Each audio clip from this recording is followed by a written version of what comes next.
بسم الله الرحمن الرحيم والصلاة والسلام على سيدنا محمد صلى الله عليه وسلم وعلى آله وصحبه أجمعين. Exercice numéro 43 sur le cours des structures algébriques. Première partie concernant les lois de composition interne, niveau Bac 2 Sciences Maths, l'année scolaire 2022-2023. Pour tout alpha et alpha prime de l'intervalle I qui est égal à l'intervalle ouvert moins 1, on pose alpha étoile alpha prime est égal à alpha plus alpha prime sur 1 plus alpha alpha prime. Petit 1, montrer que étoile est une loi de composition interne dans l'ensemble I, c'est-à-dire dans l'intervalle moins 1, 1. Petit 2, on considère l'ensemble U qui est égal à l'ensemble des éléments Z qui appartient à l'ensemble C, tel que le module de Z est égal à 1. Petit a, soit alpha appartenant à l'intervalle moins 1 et Z appartenant à cet ensemble U. Comparer les nombres modules de Z moins A et module de 1 moins alpha J. Alpha Z plutôt. Oui, 1 moins le module de 1 alpha Z. Et on déduire que si Z appartient à U, alors Z moins alpha sur 1 moins alpha Z appartenant à U. Petit b, on considère l'application f indice alpha qui est définie de U vers U, qui a tout Z, on associe son image qui est f indice alpha de Z qui est égal à Z moins alpha sur 1 moins alpha Z. Montrer que f indice alpha est bijective et déterminer sa bijection réciproque. Troisième question, on pose grand F, c'est l'ensemble des fonctions, bien des applications f indice alpha, telles que alpha appartenant à I. Montrer que la loi rang est une loi de composition interne dans l'ensemble des fonctions numériques, ou bien des fonctions de cette forme-là. Et que l'application phi qui est définie de I vers grand F, qui a tout alpha, on associe la fonction f indice alpha, est un morphisme de I étoile dans l'ensemble des fonctions grand F munies de la loi rang.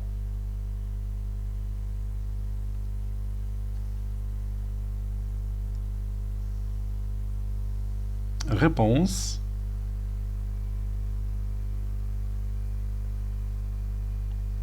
Et on va commencer par la première question. Petit 1. On va montrer que étoile est une loi de composition interne. Montrons que étoile est une loi de composition interne. Est une loi de composition interne. Bien sûr, dans notre intervalle I. Bien dans l'intervalle ouvert moins 1, 1. Bien sûr, avec alpha étoile alpha prime. Ça c'est alpha prime. Alpha étoile alpha prime. C'est alpha plus alpha prime sur 1 plus alpha alpha prime. Alpha appartenant à I. Alpha prime appartenant à I. C'est-à-dire alpha, il est compris strictement entre moins 1 et 1. Alpha prime compris strictement entre moins 1 et 1.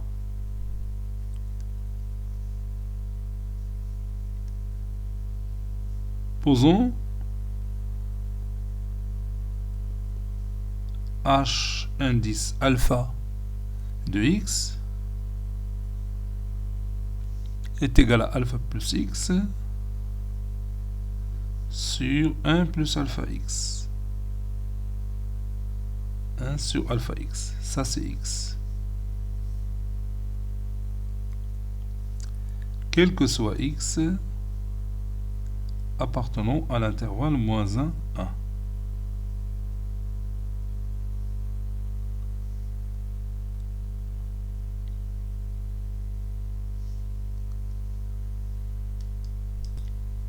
Maintenant, on va étudier les variations de cette fonction. Étudions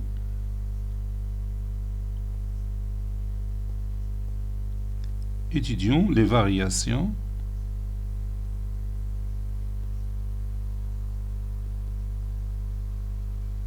de la fonction h indice alpha. Comme dans l'exercice précédent. Alpha, il est compris strictement entre moins 1 et 1. Et x compris strictement entre moins 1 et 1. Ceci implique que la valeur absolue de alpha est inférieure strictement à 1 et valeur absolue de x est inférieure strictement à 1. Donc je peux multiplier ces deux inégalités membre à membre.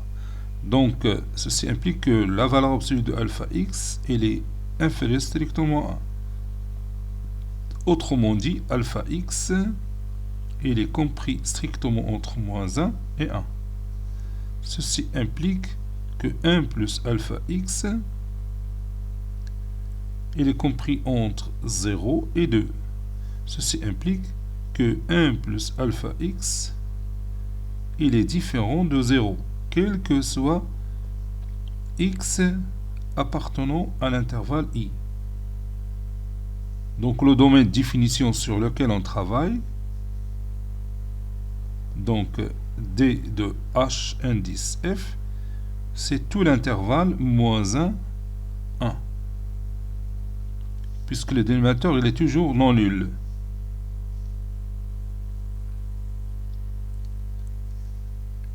Maintenant, on va chercher h' de alpha.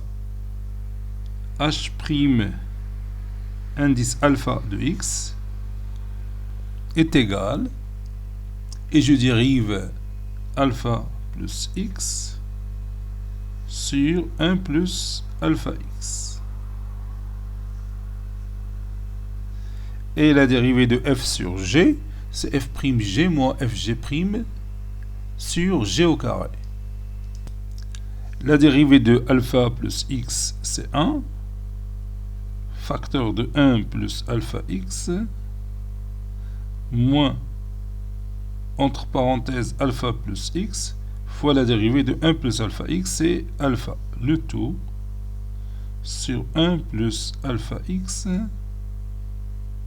1 plus alpha x, le tout au carré. Ceci donne 1 moins alpha x, moins alpha carré,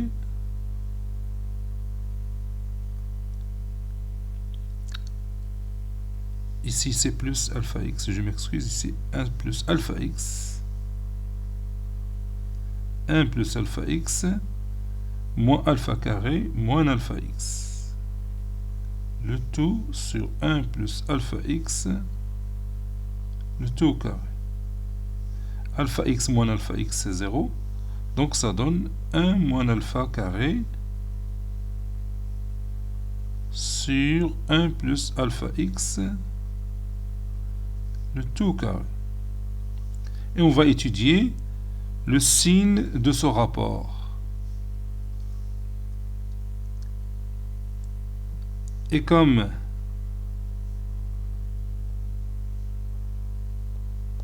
alpha est compris entre moins 1 et 1, compris strictement entre moins 1 et 1, alors alpha carré est compris strictement entre 0 et 1. Ceci veut dire que 1 moins alpha carré, il est toujours strictement positif. Ceci implique que h' indice alpha de x, il est toujours strictement positif, quel que soit x appartenant à l'intervalle ouvert moins 1, 1. Autrement dit, la fonction h indice alpha est strictement croissante sur l'intervalle i, ou bien sûr l'intervalle ouvert, moins 1, 1. Maintenant, les limites aux bornes. Limite quand x tend vers moins 1 plus de h indice alpha de x est égal limite quand x tend vers moins 1 plus de alpha plus x sur 1 plus alpha x. Et je peux remplacer x par moins 1, ça donne alpha moins 1 sur 1 moins alpha, qui est égal à moins 1. Maintenant, limite quand x tend vers 1 moins de h indice alpha de x est égal limite quand x tend vers 1 moins de alpha plus x sur 1 plus alpha x. Et je peux remplacer x par 1. Ça donne alpha plus 1 sur 1 plus alpha, qui est égal à 1. Et maintenant, je peux dresser le tableau de variation de h indice alpha.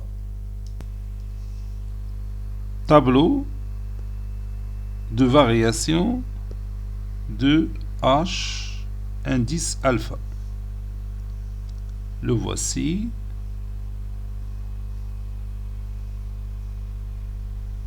Bon, je travaille sur l'intervalle ouvert moins 1, 1.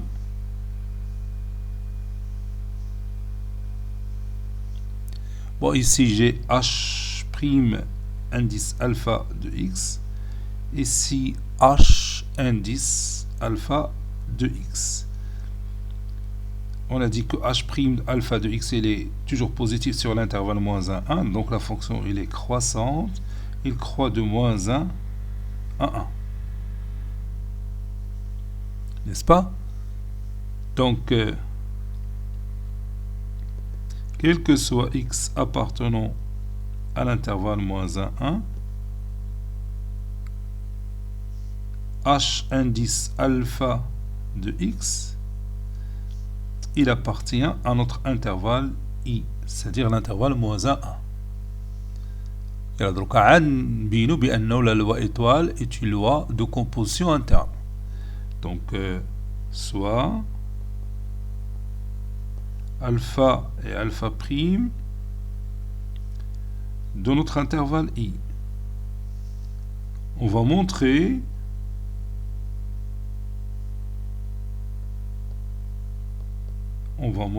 que alpha étoile alpha prime appartient à l'intervalle i, n'est-ce pas? On a alpha étoile alpha prime, c'est alpha plus alpha prime sur 1 plus alpha alpha prime. Ceci n'est que h indice alpha de alpha prime.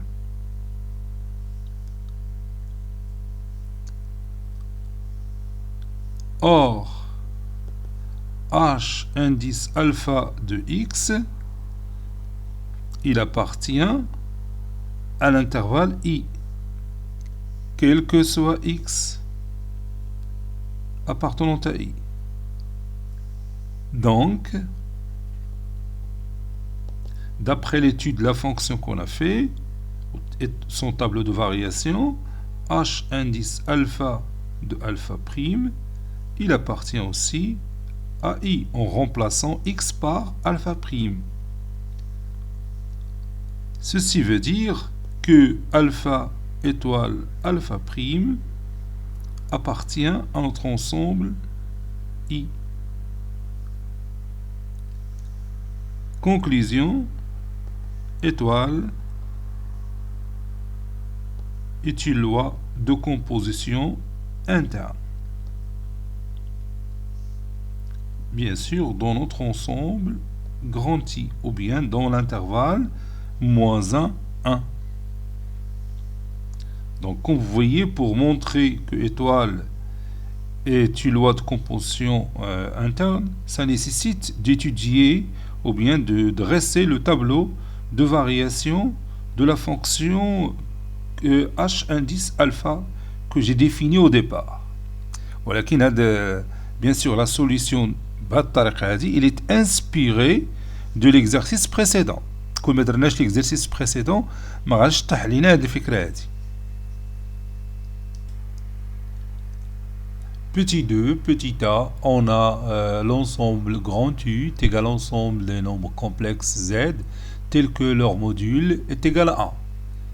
Et alpha, c'est un élément de l'intervalle moins 1, 1. Z appartenant à U, on va comparer le module de Z moins alpha et le module de 1 moins alpha Z.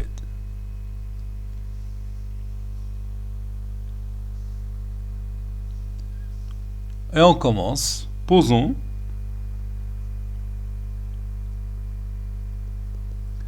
Posons Z est égal à A plus BI, ou bien plus IB, c'est la même chose. Donc, le module de Z est égal à racine carrée de A carré plus B carré,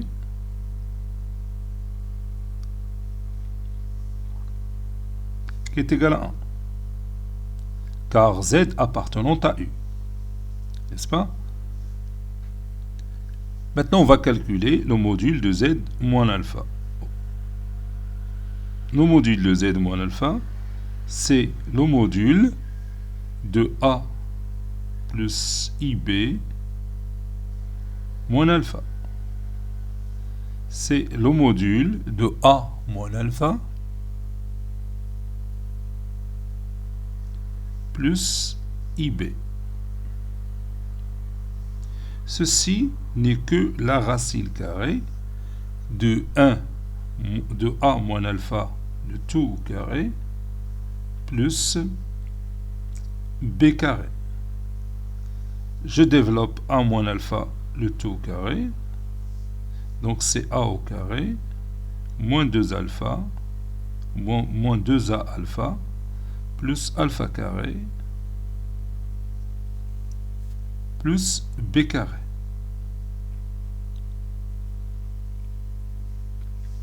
Bien sûr, A carré plus B carré, c'est 1, puisque le module de Z, c'est 1.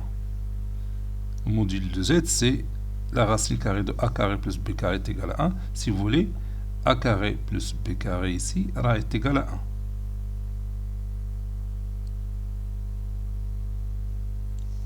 Donc, ceci est égal à la racine carrée de 1 moins 2A alpha plus alpha carré.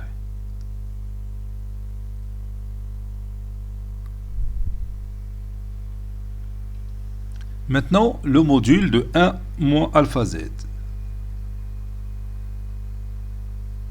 est égal au module de 1 moins alpha facteur de A plus IB ou bien BI. J'ai tout simplement remplacé Z par A plus BI. Donc ça donne le module de 1 moins alpha A moins alpha BI.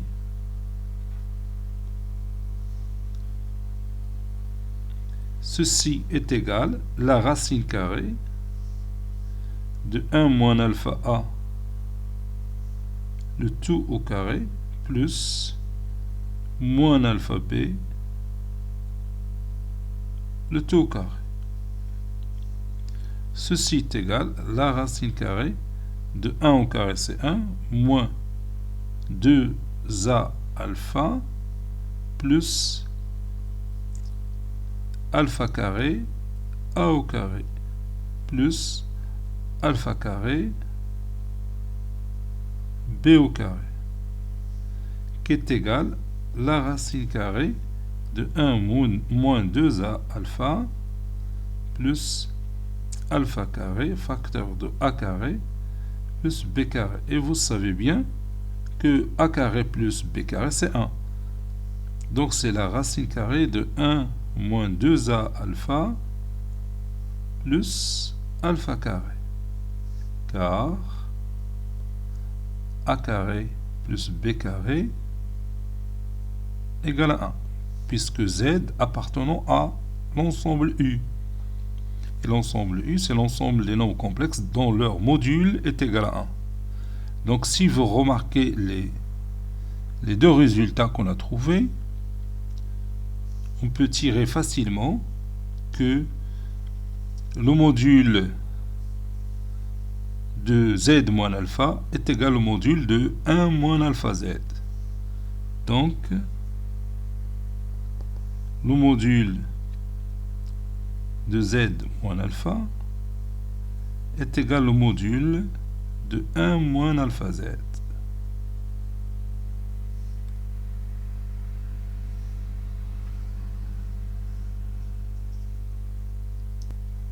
Maintenant, on va déduire ce résultat, c'est-à-dire si z appartenant à l'ensemble grand U, alors z moins alpha sur 1 moins alpha z appartenant à U. On sait que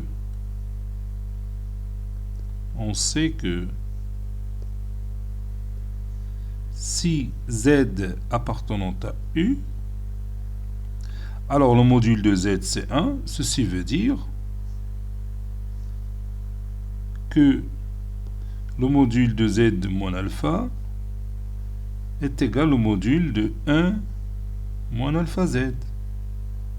C'est ce qu'on a déjà démontré.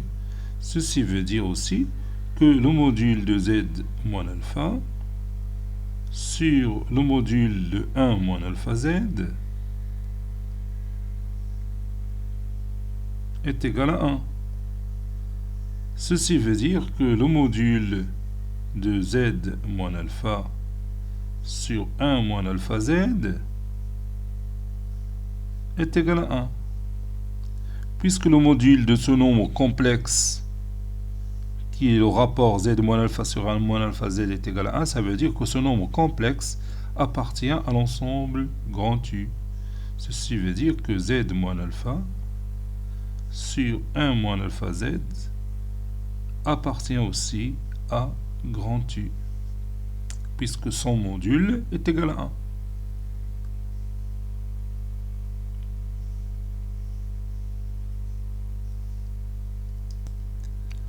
Petit b, on considère l'application f indice alpha qui est définie de l'ensemble U vers l'ensemble grand U, tel que à tout élément z, on associe son image, c'est f indice alpha de z qui est égal à z moins alpha sur 1 moins alpha z. Et on va montrer que cette application f indice alpha est bijective. Soit z', un élément qui appartient à l'ensemble d'arrivée qui est grand U. Et on se pose la question, existe-t-il un unique élément z qui appartient à grand U tel que f indice alpha de z est égal à z'. Donc on va chercher cet élément z s'il existe et s'il est unique. Alors f indice alpha, ce sera une application bijective. On a f indice alpha de z est égal à z'. Ceci veut dire que z moins alpha sur 1 moins alpha z est égal à z'. Ceci équivaut à z moins alpha est égal à z' moins alpha z z'. Ceci équivaut à z plus alpha z z' est égal à z' plus alpha. Et je peux factoriser par z. Z facteur de 1 plus alpha z' qui est égal à z' plus alpha. Donc, pour trouver z, il faut déplacer le facteur 1 moins 1 plus alpha z' à l'autre membre. Il va prendre la place du dénominateur. Donc, il faut que ce alpha 1 plus alpha z' différent de 0. N'est-ce pas? Donc, on va montrer que 1 plus alpha plus z, 1 plus alpha z' non nul. C'est bien d'accord? Donc, on va écrire ça. Montrons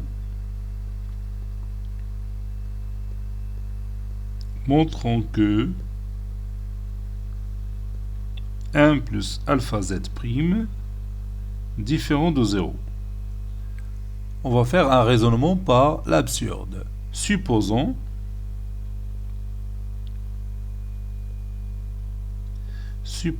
que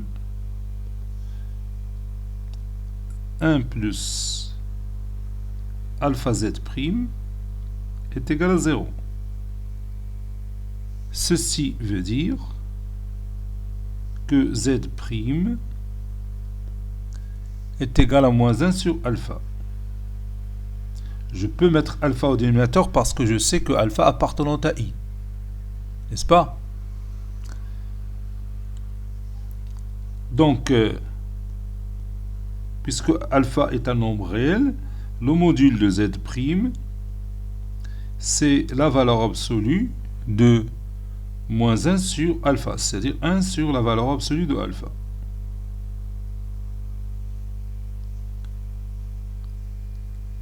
Et comme z' il appartient à l'ensemble U, alors le module de z' est égal à 1. Ceci implique que 1 sur la valeur absolue de alpha est égal aussi à 1. Ceci implique que la valeur absolue de alpha est égale à 1. Ceci veut dire que alpha est égal à moins 1 ou alpha est égal à 1. Ce qui est impossible. Ce qui est impossible. Pourquoi c'est impossible? Parce que, tout simplement, alpha appartient à l'ensemble I. Ou tout simplement car alpha appartient à l'intervalle ouvert moins 1, 1. Il ne peut pas prendre la valeur 1 ni moins 1. Donc ce qu'on a supposé est faux. Sa négation est vraie. Donc 1 plus alpha z, ou bien 1 plus alpha z', il est différent de 0. Quel que soit z' de l'intervalle moins 1, 1. Donc je peux continuer mon opération précédente. Donc, ou bien d'où z est égal à 1, bien plutôt alpha plus z', et je déplace maintenant 1 plus alpha z' au deuxième membre, ça donne alpha plus z' sur 1 plus alpha z'. Maintenant, je suis sûr et certain que le dénominateur est non nul. Donc, puisque z' est unique, alpha est unique, alors z, elle est aussi unique. Par suite,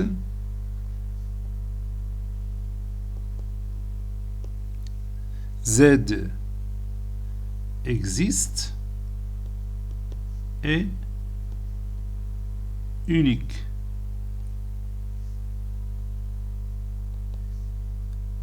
Et z, bien sûr, n'est que alpha plus z' sur 1 plus alpha z'.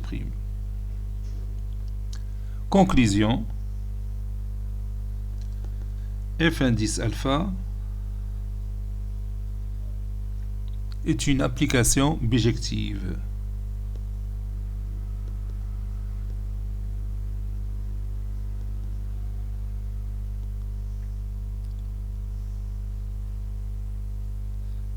نقدروا تاني نديرو démonstration أخرى نبينو بأن l'application il est continue et strictement monotone, que ça soit strictement croissante ou décroissante. وغتعطينا le résultat F indice alpha bijective. وكاينه الطريقة تاعي راه سهلة. Maintenant on va déterminer F indice alpha moins 1, c'est-à-dire la réciproque de F indice alpha. F indice alpha moins 1, il est défini de l'ensemble U vers U qui a tout Z. On associe F indice alpha moins 1 de Z qui est égal à Z'.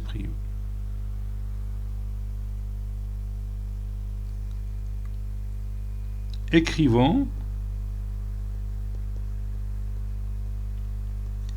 F indice alpha moins 1 de Z en fonction de Z.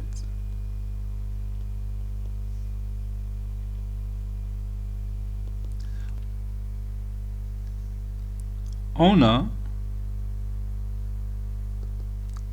F indice alpha moins 1 de Z est égal à Z'. Ceci équivaut à F indice alpha de Z' est égal à Z. F indice alpha de Z', c'est Z' moins alpha sur 1 moins alpha Z', qui est égal à Z. Ceci équivaut à Z' moins alpha est égal à Z moins alpha ZZ'. Ceci équivaut à Z' plus alpha ZZ', qui est égal à Z plus alpha ou bien alpha plus Z.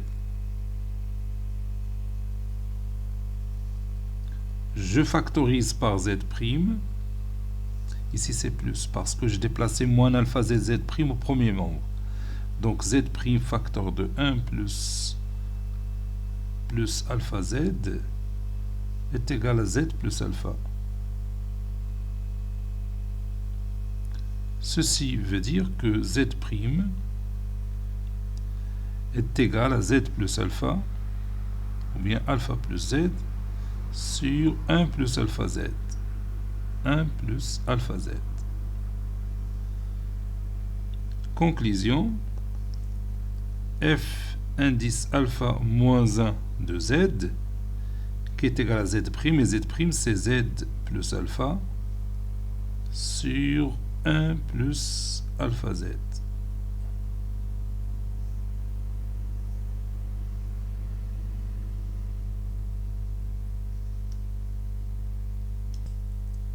Troisième question, on a grand F, c'est l'ensemble des applications F indice alpha qui sont bijectives ici dans cet exercice. Alpha appartenant à I, montrant que la loi rang est une loi de composition interne dans l'ensemble grand F.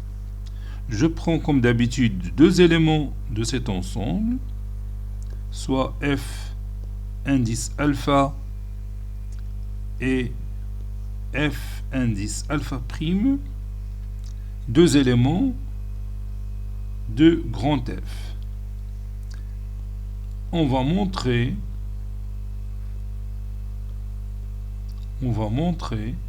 que F indice alpha rang F indice alpha prime est un élément qui appartient à l'ensemble grand F. On a F indice alpha rang f indice alpha prime de z est égal à f indice alpha de f indice alpha prime de cet élément z.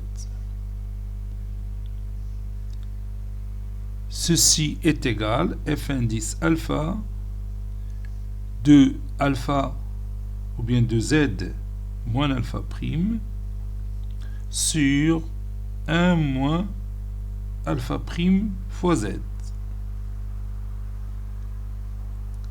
Posons Z1 est égal à z moins alpha prime sur 1 moins alpha prime z.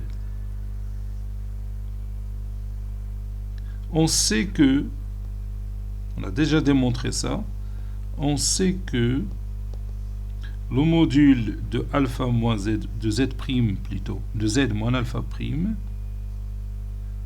sur 1 moins alpha prime z est égal à 1. Donc, le module de Z1 est aussi égal à 1. C'est-à-dire Z1, il appartient à l'ensemble U. Donc, on peut chercher son image par l'application F indice alpha. Donc, F indice alpha rang F indice alpha prime de Z est égal à F indice alpha de Z1 qui est égal à Z1 moins alpha sur 1 moins alpha Z1.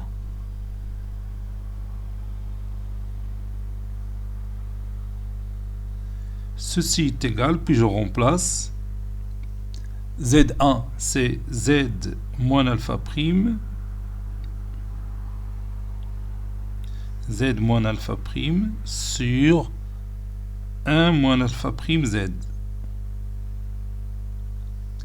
Moins alpha sur 1 moins alpha fois Z moins alpha prime sur 1 moins alpha prime Z. Puis je simplifie cette écriture mathématique en rendant le même dénominateur commun. Donc ça donne Z moins alpha prime moins alpha plus alpha alpha prime Z sur 1 moins alpha prime Z facteur 2 1 moins alpha prime Z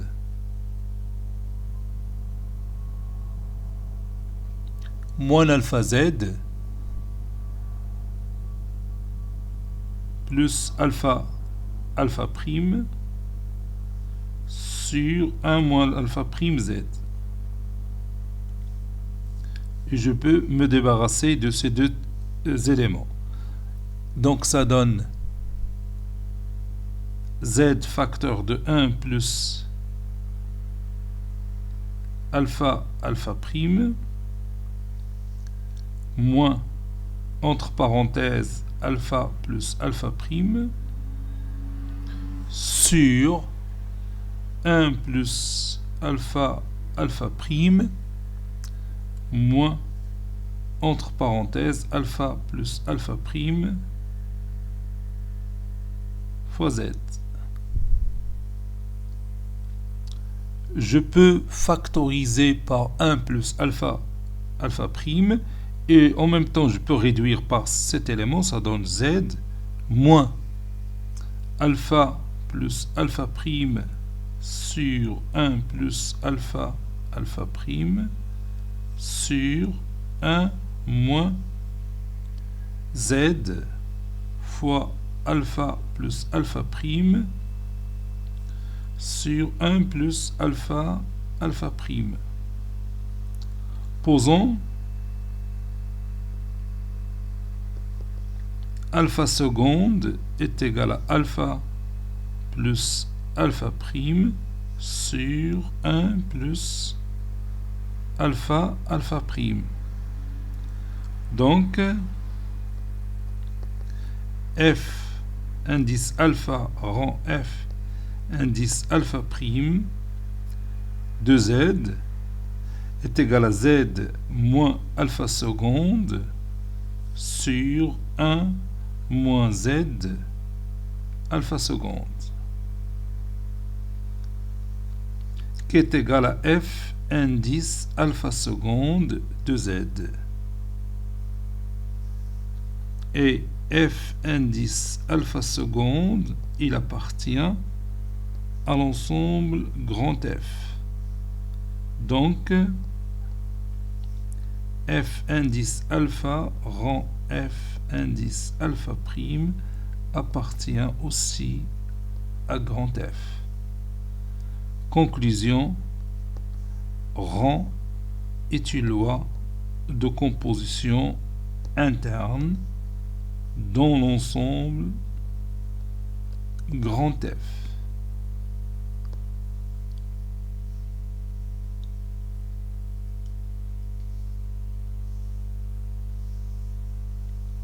Voilà. On a phi qui est défini de grand I vers l'ensemble grand F qui est tout alpha appartenant à I. On associe son image chez f indice alpha, l'application f indice alpha, montrant que phi est un morphisme de I muni de la loi étoile vers grand F muni de la loi rang. Soit deux éléments de I, c'est-à-dire alpha 1 et alpha 2 de notre ensemble grand I. On a phi de alpha 1 étoile alpha 2 est égal à phi alpha 1 étoile alpha 2, c'est alpha 1 plus alpha 2 sur 1 plus alpha 1 alpha 2, qui est égal à f indice alpha 1 plus alpha 2 sur 1 plus alpha 1 alpha 2.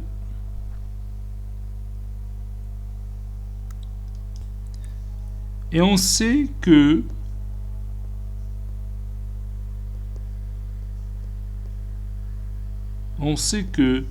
f indice alpha 1 rend f indice alpha 2. On a déjà démontré ça, c'est f indice alpha 1 plus alpha 2. Et dans l'exemple précédent, c'était alpha et alpha prime. Alpha 1 plus alpha 2 sur 1 plus alpha 1 alpha 2. C'est déjà démontré. Donc, phi de f indice alpha, phi de alpha 1, je m'excuse, phi de alpha 1 étoile alpha 2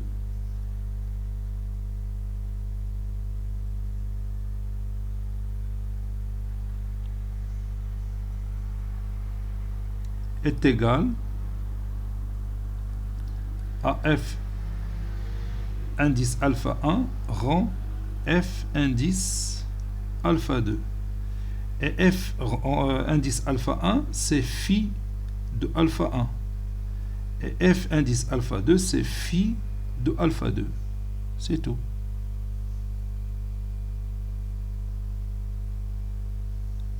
Conclusion. Phi est un morphisme.